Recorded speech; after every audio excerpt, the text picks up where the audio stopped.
So, yun na naman nga po mga ka-DIY. So, meron naman tayo ditong bagong dating na electric fan. So, itong electric fan po ginagamit ito sa mga sasakyan.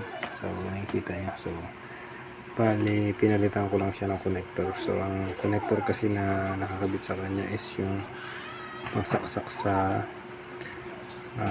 car charger. So, yung cigarette lighter type na connector. So, pinalitan ko ng DC connector na ganito. So, main connector. So, para nag-work. So, meron tayo itong portable solar generator. So, yan. Yung personal portable solar generator natin.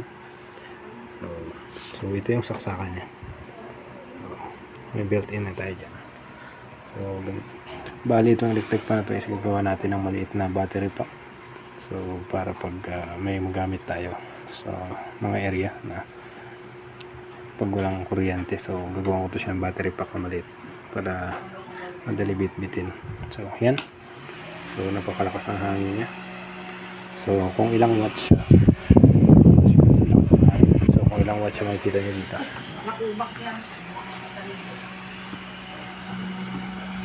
Yan muna natin. Yan. So, palo siya ng 13 watts. So, 13.8 watts yun. Ano niya. So, napakalakas.